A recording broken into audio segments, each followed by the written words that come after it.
आप सबका स्वागत है फिनिक्स वे लीगल चैनल में। तो आज का जो वीडियो है ये इस केस लॉ पे मैं ऑलरेडी एक वीडियो बना चुकी थी और वो वीडियो था लिमिटेशन के बारे में लेकर। लेकिन ये जो केस लॉ है ये दो चीज़ों को लेकर बहुत ही इंपॉर्टेंट हो जाता है। एक तो उसने लिमिटेशन की बात की थी इस केस में, साथ ही साथ में the role of power of attorney. एक पावर ऑफ अटॉर्नी का क्या रोल होता है, क्या वो कोर्ट में आके गवाही दे सकता है, नहीं दे सकता है, इन सारी चीज़ के बारे में भी बोला गया है। तो ये एक one of the landmark judgement हो गया है स्पेसिफिक परफॉर्मेंस ऑफ कॉन्ट्रैक्ट को अगर हम लेकर हम बात करें। पर इस पे दो चीज़ और भी इंपॉर्टेंट हो जाती है, it's not only for the specific performance of contract के केसेस के लिए, बट सिविल के दूसरे भी जो मैटर्स होते हैं जहाँ पे लिमिटेशन और आपके पावर ऑफ अटॉर्नी का रोल को लेकर जब बात करें तो ये जजमेंट दोनों ही टाइप से केसेस के लिए बहुत ही इंपॉर्टेंट होने वाला है। तो चलिए व्यूअर्स वीडियो को स्टार्ट करते हैं। वीडियो को स्टार्ट करने से पहले अगर आप में से किसी को मेरा अपॉइंटमेंट चाहिए, मेरा अपॉइंटमेंट मैंने वापस मेरा ये हुआ है, शेड्यूल ओपन हुआ है, किसी को लीगल अपॉइंटमेंट चाहिए जहाँ पे वो अपने केस के बारे में डिस्कशन करना चाहते हैं, सेकंड ओपिनियन लेना चाहते हैं, तो अपॉइंटमेंट ले सकते हैं। नंबर डिस्क्रिप्शन बॉक्स में दिया गया है और ये एक पेड सर्विस है। तो चलिए वीडियो को स्टार्ट करते हैं। तो जो केस है उसका नाम है राजेश कुमार वर्सेस आनंद कुमार। ये सुप्रीम कोर्ट का केस है और सिविल अपील नंबर है 7840 ऑफ 2023। अगर आपको ये पूरा जजमेंट अगर चाहिए तो जो मैंने लिखा है इसी को आप लेकर डाल सकते हो गूगल में और आपका ये जजमेंट निकल कर आ जाएगा। ठीक है, सिविल अपील नंबर है और आपका पार्टी का नाम है 7840/2023। इंपॉर्टेंट पार्ट होता है, अगर आप डालोगे तो ये निकल के आ जाएगा। जो फैक्ट्स होते केस की अगर हम बात करें तो फैक्ट्स ऑफ द केस इसका ये होता है कि suit for specific performance of contract dispute and agreement to sale was filed by the plaintiff against the defendant. The readiness and willingness of the plaintiff to perform the contract wasn't proved by the plaintiff but by his power of attorney who didn't have knowledge about the plaintiff's readiness and willingness to perform the contract and the transaction that took place between the plaintiff and the defendant regarding the suit property. तो देखिए एक property को लेकर sale agreement होता है। ठीक है, sale agreement होने के बाद में एक स्पेसिफिक परफॉर्मेंस ऑफ कॉन्ट्रैक्ट का केस फाइल किया जाता है। कौन केस फाइल करता है? प्लेंटिफ, जिसका ज़मीन है उसने केस फाइल किया होता है। और वो बोलता है कि वो पार्ट ऑफ द परफॉर्मेंस है, जो स्पेसिफिक परफॉर्मेंस का जो पार्ट ऑफ द परफॉर्मेंस है उसको वो करना चाहता है। लेकिन ये केस फाइल कौन करता है? ये केस क्या खुद प्लेंटिफ आके फाइल करता है? नहीं, उसकी जगह पे फाइल करता है पावर ऑफ अटॉर्नी होल्डर। ये कोर्ट केस चलता है, ट्रायल कोर्ट पे तो लोग जीत जाते हैं, लेकिन हाई कोर्ट पे जाके ये केस में लिमिटेशन के ग्राउंड पे और ये पावर अटॉर्नी के इशू पे इसका ये होता है और फिर ये सुप्रीम कोर्ट पे आता है। The trial court decreed the suit in favor of the plaintiff. However, the decision of the trial court was reversed by the High Court on the ground that the appellant plaintiff had failed to appear in the witness box. The testimony of his power of attorney holder cannot be read as a statement of the plaintiff in a civil suit of this nature. High court में तो मैंने जैसा लो court trial court में तो मैंने कहा वो जीत गया, लेकिन जैसे वो हाई कोर्ट में आते हैं दो ग्राउंड, एक तो लिमिटेशन के ग्राउंड और दूसरा ये जो ग्राउंड है कि यहाँ पे जो पावर अटॉर्नी होल्डर है, एक तो केस उसने फाइल किया, ठीक है, दूसरा चीज़ वो है कि जो विटनेस बॉक्स में था, जो प्लेंटिफ की जो गवाही होनी थी उस जगह पे भी प्लेंटिफ आके गवाही नहीं देता, जो actual owner of the land है वो आके गवाही नहीं देता, उसकी जगह में पावर अटॉर्नी होल्डर आके गवाही देता है। तो इस ग्राउंड पे कोर्ट रिजेक्ट करता है कि पावर अटॉर्नी के पास में कोई अथॉरिटी नहीं होती है कि आके सिविल कोर्ट जो सिविल केस का उस पर करे। इस बात को लेकर वो सुप्रीम कोर्ट पर जाते हैं। अब हम आते हैं सुप्रीम कोर्ट के ऑब्जर्वेशंस पे। तो यहाँ पे जो सुप्रीम कोर्ट ने कहा है, यहाँ पे सेक्शन 12 और स्पेसिफिक रिलीफ एक्ट की बात की गई है। स्पेसिफिक रिलीफ एक्ट के सेक्शन 12 क्या होती है, सबसे पहले हम वो समझ लेते हैं। देखिए जो section 12 of specific relief act होती है वो पार्ट परफॉर्मेंस के बारे में बात करती है। पार्ट परफॉर्मेंस क्या होता है? देखिए आपने एक सेल एग्रीमेंट किया, ठीक है, जब द मोमेंट आपने वो सेल एग्रीमेंट कर दिया वो स्पेसिफिक रिलीफ एक्ट के तहत में आ जाता है। कॉन्ट्रैक्ट एक्ट लगेगा, साथ ही साथ उस पर स्पेसिफिक रिलीफ एक्ट भी लग जाता है, क्योंकि उस पर परफॉर्मेंस करना पड़ता है। आपने जो भी वादा किया है, जो भी प्रोमिसेस किया है उसको परफॉर्म करने की बात आती है। दैट इज़ द रीज़न इसलिए को स्पेसिफिक रिलीफ की बात की है। तो परफॉर्मेंस आप कैसे करोगे? या तो पूरा सेल रजिस्टर्ड कर दोगे, है ना, या करोगे जो पैसा आपने लिया उसको आप वापस कर दोगे विद द इंटरेस्ट, है ना। ये दो टाइप के परफॉर्मेंस होते हैं। तो इस चीज़ में ये जो प्लेंटिफ ने जो केस डाला था उसने शायद पैसे वापस करने की बात करी गई थी, या फिर आधी ज़मीन का एग्रीमेंट करना, रजिस्ट्रेशन करने की बात की थी। कोई एक पार्ट था, पूरा एग्रीमेंट को परफॉर्म करने की बात नहीं गई थी, उसका एक पोर्शन को खाली परफॉर्म करने की बात यहाँ पे अंडर सेक्शन 12 की उसने डाली हुई थी उसमें। ठीक है, तो that is what section 12 is basically part performance, not the complete performance, part performance के था। तो यहाँ पे सुप्रीम कोर्ट का ऑब्जर्वेशन है, in a suit for specific performance when the plaintiff is required to over and prove that he has performed or has always been ready and willing to perform the essential terms of the contract, power attorney holder is not entitled to dispose in place and instead of the plaintiff. यहाँ पे पहले ही paragraph में court ने बोल दिया कि जहाँ पे परफॉर्मेंस की बात आती है, परफॉर्मेंस को किसको करना है, प्लेंटिफ को करना है ना, जो एक्चुअल ओनर है उसको करना है, पावर अटॉर्नी को तो परफॉर्मेंस नहीं करना है। तो जब प्लेंटिफ को जो परफॉर्मेंस करना होता है उसको करना होता है, तो कोर्ट में कौन आएगा, पावर अटॉर्नी आएगा कि जो एक्चुअल ओनर है वो आएगा। एक्चुअल ओनर को आना चाहिए, वो पावर अटॉर्नी से अपने आप को सब्सटीट्यूट नहीं कर सकता है।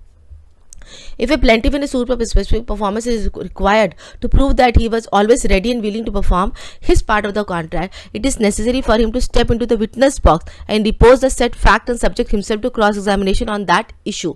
Having failed to step into the witness box to prove his readiness and willingness to perform his part of the contract would result in the rejection of the suit of specific performance due to non-fulfillment of the requisite of Section 12 of Specific Relief Act. देखिए, खाली आपका गवाही किसने करा दिया, किसके through आप करा रहे हो, एक पावर अटॉर्नी के थ्रू आप करवा रहे हो। जो स्पेसिफिक परफॉर्मेंस की जो बात आती है, ये एक स्टेट ऑफ माइंड होता है, क्योंकि आपको कोर्ट पे प्रूव करना होता है कि आपके अंदर में विलिंगनेस था, आप चाहते थे इस चीज़ को प्रूव करें। ये बात जो बोल रहे हो कि आप जब चाहते हो तो एक स्टेट ऑफ माइंड की बात होती है, ठीक है। एक फिजिकल एक्ट होता है, लेकिन that requires a mental requirement, उसकी ज़रूरत होती है, मेंटल एश्योरेंस की ज़रूरत होती है।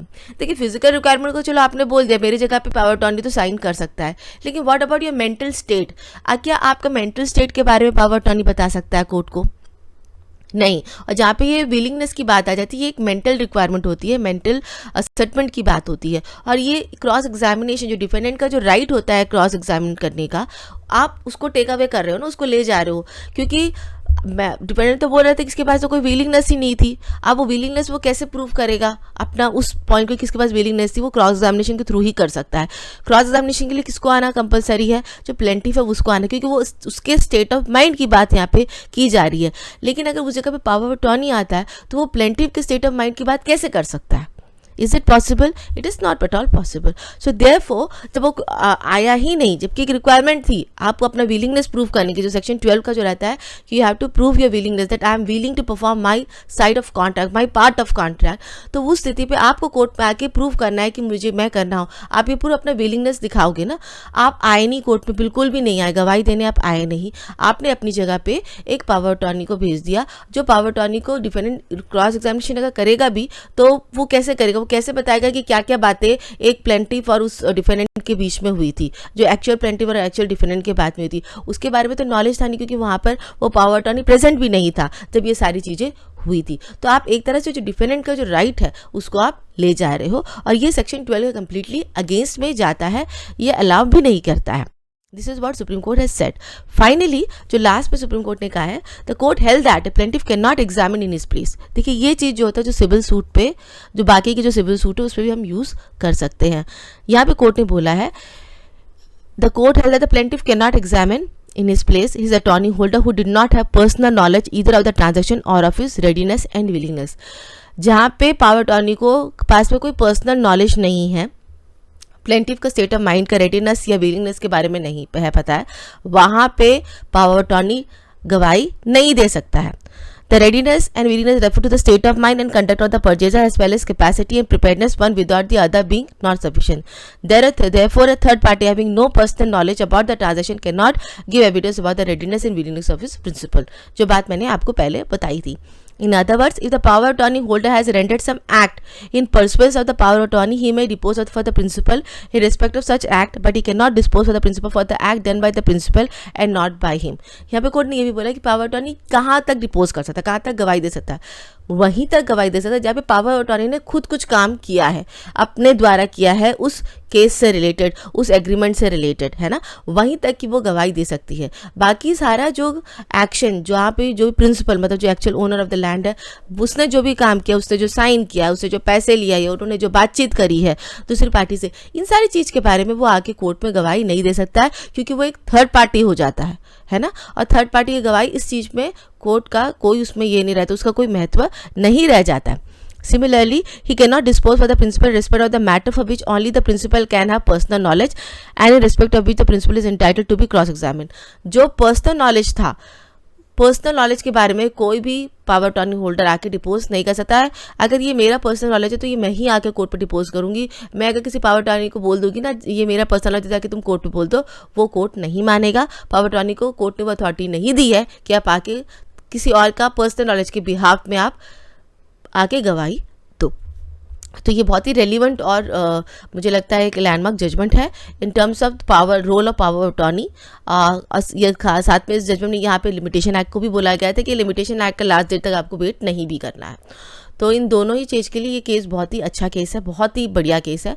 तो जो सिविल के लॉयर्स हैं जो मेरा वीडियोस देखते हैं या जिन्होंने केस फाइल किया है किसी पावर अटॉर्नी के थ्रू या दूसरा कोई पार्टी पावर अटॉर्नी के थ्रू में आया हुआ है डिफेंडेंट का, तो read out this judgement, complete करिए। है तो ये बहुत बड़ा judgement but this is a very beautiful judgement जिसमें बता दिया जाता है कि रोल ऑफ पावर अटॉर्नी क्या है, लॉ ऑफ लिमिटेशन का क्या इंपॉर्टेंट पार्ट है जिसके लिए ऑलरेडी मैंने वीडियो बना भी चुकी हूँ मैं।